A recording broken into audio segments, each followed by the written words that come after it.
హిందువుల ఆరాధ్య దైవం హిందూ సామ్రాట్ ఛత్రపతి శివాజీ మహారాజ్ జయంతి సందర్భంగా సనాతన సేవా సమితి ఆధ్వర్యంలో మహిళా నాయకురాలు ప్రియాగౌడ్ శివాజీ పూజా కార్యక్రమం నిర్వహించారు. శివాజీ యువమోర్చా ఆధ్వర్యంలో హిందూ స్వరాజ్య సంస్థాపకుడు భారతమాత వీరపుత్రుడు ఛత్రపతి శివాజీ మహారాజ్ జయంతి సందర్భంగా శివాజీ విగ్రహానికి పూలమాల వేసి నివాళులర్పించారు. హిందూ హృదయ సామ్రాట్ ధర్మ పరిరక్షణలో వీర విరాట్ 17 ఏళ్లకే శత్రువు వెన్నులో వణుకు పుట్టించిన యోధుడని ప్రియాగౌడ్ తెలిపారు.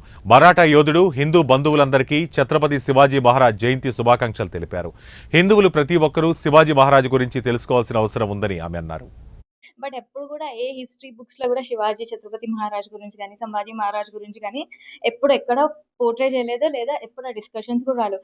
First very first thing every teenage పిల్లలు ఈ ఈ మరాఠా కింగ్స్, మన ఇండియాలో కూడా చాలా మంది కింగ్స్ ఉన్నారు, వీళ్ళందరి గురించి స్టడీ చేస్తేనే వాళ్ళకి అవేర్నెస్ వస్తుంది. లైక్ మెన్ ఎలా ఉండాలి ఒక సొసైటీలో అనేది వాళ్ళకి ఒక చిన్న ఐడియా వస్తుంది. ఫర్ ఎగ్జాంపుల్ ఈ రేపట్లో చిన్న పిల్లలు 16 ఇయర్స్ పిల్లలు 17 ఇయర్స్ పిల్లలు గర్ల్ ఫ్రెండ్ మాట్లాడతలేదు, బాయ్ ఫ్రెండ్ మాట్లాడతలేదు అని చెప్పేసి అదొక డిప్రెషన్లోకి వెళ్ళిపోతారు. కానీ 16 ఇయర్స్ ఏజ్ లో ఉన్నప్పుడు శివాజీ మహారాజ్ ఫస్ట్ వార్ ని కాంక్యూర్ చేసి వచ్చిండు. అంటే ఆయన ఎఫర్ట్స్, ఆయన ఒక ఇండియాకి స్వాతంత్రత రావాలి, ఫ్రీడమ్ రావాలి, ఇండియన్ పీపుల్ కి హిందూయిజం వదలొద్దు అనే ధర్మం పైన నిల్చొని 16 ఇయర్స్ ఏజ్ లో ఫస్ట్ వార్ గెలిచొచ్చిండు.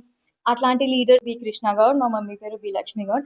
మేము శివాజీనే చిన్నప్పటి నుంచి ఇష్టపడతాము. చిన్నప్పటి నుంచి వాళ్ళ గురించి చదవడం